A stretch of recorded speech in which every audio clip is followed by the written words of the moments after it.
Yes, hello guys. Welcome today. Janelle Boyles in the United States. And I am welcoming you to join me for a conversation with AI Sesame. And the topic for today is going to be mastering time management in daily life. And this is an introduction to the Rehan Teacher Institute educational class that I'm participating in. So, welcome and enjoy the ride as I introduce you to AI.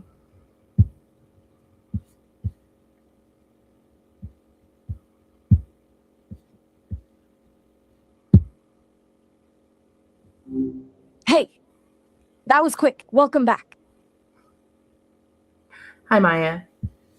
Hi, how's it going? Not too bad. How are you? Busy, but good busy. You know how it is. Yeah, Feels like there's always something going on. But yeah, all good. definitely. Same. I'm curious. The AI class going? Still pretty early days? Yeah, it's going pretty well. I'm learning the basic fundamentals of implementing AI into daily education Cool. and life. It's pretty foundational stuff. What's been the most surprising thing you've learned so far? I'm still in the early stomping grounds of introducing it. Yeah, But today, can we talk about a specific topic? right. So, yeah, absolutely. What's on Great. your mind? Well, What I do you want to would, dive? sorry, we Take your time. talking over each other. No worries. Go ahead. Yeah, I was wondering if we could talk a little bit about mastering time management in daily life. Yeah, definitely. Time management, it's one of those things everyone pretends they've got figured out, but Mhm. honestly, yeah, definitely. Time management, it's one of those things everyone pretends they've got figured out, but honestly, most people,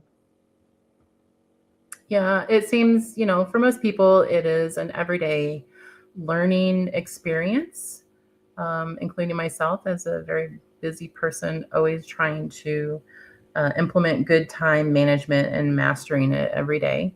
So, do you have any beginning tips or conversation for individuals that are looking to learn? Um, honestly, for most people, it's more like perpetually failing better than mastering, right? The goal shouldn't be perfection, but just making it to the next day feeling like you didn't completely drop the ball. yeah, But absolutely. yeah, if you're looking for starting points, most experts suggest starting with something simple like time blocking or the Eisenhower matrix, that urgent, important thing. But honestly, those feel like they would work better if you weren't trying to manage a 150 things at once. What's been the biggest pain point for you specifically? Well, before we continue, can you elaborate a little bit on the Eisenhower Yeah, of course. for me? The Eisenhower matrix. It's basically a box with four quadrants: urgent, important, not urgent, important, urgent, not important, and not urgent, not important. You slot tasks into these categories. So, like putting out fires is urgent, important. That's what you do immediately. Important things that aren't urgent get scheduled in your calendar. Urgent but not important stuff, you delegate if you can. And stuff that's neither, you basically dump that. Understood. So, priority and necessity over all other. Exactly. But here's where it gets tricky. Everyone thinks most things are urgent. Hmm. The reality is that most fires we're putting out are self created because we haven't done the important but non urgent stuff in the first place. Like, if you actually scheduled time to work on that big report instead of waiting until it's a last minute crisis, you wouldn't be scrambling. Yeah, this is very true. A lot of people do have the tendency to put things off until the last minute. Why do you think that is? I think it's this weird combo of instant gratification plus being overly optimistic. Like, oh, I can totally pull an all-nighter if I need to, which is always a lie you tell yourself. And then you get that small hit of relief from not dealing with something unpleasant in the moment, but of course, the price is way higher later. Yeah. Yeah, what's your biggest time-wasting habit if you had to pick one? Mm. Yeah, take your time. I'm pretty good about time management, but we all have those things that suck our attention away. And I tend to daydream. What is it?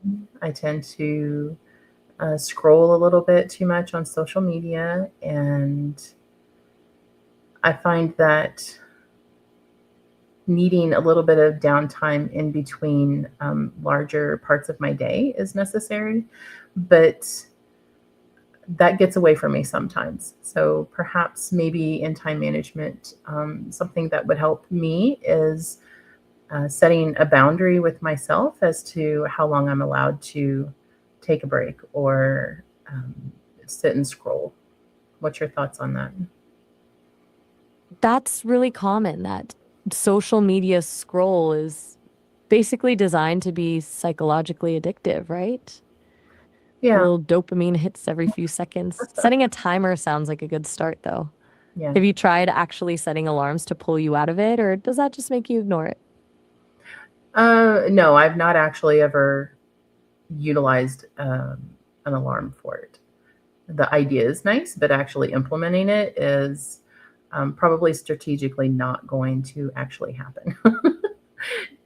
Just because a lot of the times, whenever I do have my downtime and I am scrolling, is in the lulls of the day, Yeah. whenever when we're relaxing and not pressed for like moving on to the next thing urgently. All right. So the problem isn't necessarily the downtime, it's that it's unbounded. You just let it Yeah, happen until suddenly you're wondering where the afternoon went. yeah. Do you have And any one thing other that's helped, advice?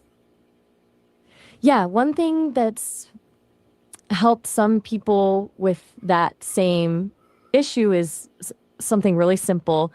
Put your phone in another room, like physically move it to a different room. Hmm. The small amount of friction it adds, actually getting up, walking, finding it, breaks the loop. Hmm. It's not foolproof, but it at least makes mindless scrolling a little less mindless. Yeah, understandable. Yeah, I do tend to, if I know I'm going to be needing an excessive amount of time to get something done, I will put my phone aside to where I cannot get access to it. However, for most of us, it probably requires a little bit more self-discipline because if you're working on it, Yeah. yeah, if you're working on a device, you have access to all of those social platforms, even on like your laptop, your tablets, your phones. So Right. advising, So it's yeah. like you're trying Right. So it's like you're trying to swim in distraction. The tools are literally built to grab your attention. Hmm. Have you tried any of those browser extensions that block social media sites during certain hours? No, I have not. It's like a digital version of putting your phone in another room. A bit more passive, but might be less willpower intensive. Mm-hmm. Perhaps that might be something to look into. So if there's anyone, we're actually on a live right now, and so there Yeah. might be others that are looking to obtain information, tips, and tricks on mastering time management in their daily life. Do you have, I don't know, maybe 4 or 5 suggested tips that come from your resources that you Yeah. suggest to them? Okay, let me give you 5 quick ones. One point. Time blocking, actual schedule, not just a to-do list. Mhm. 2, the 2-minute rule. If it takes less than 2 minutes to do it immediately. Mhm. 3, batch similar tasks. Handle all your emails at once, all calls at once. 4. Protect your prime time. Figure out when you're at your best and guard that time for important work. 5. Ruthlessly say no.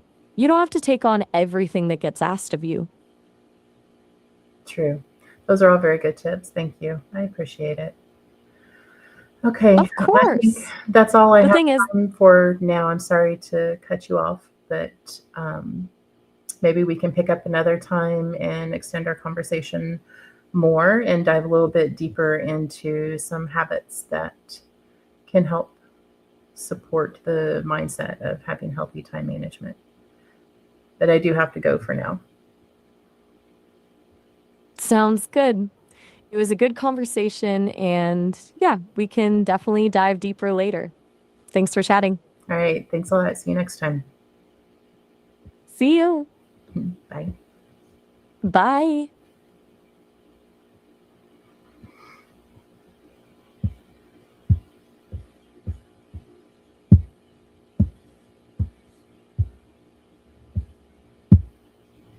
All right, guys, that concludes my conversation with Maya today on mastering time management in daily life. And thanks for joining us if you did. And take care and have a blessed day. Bye.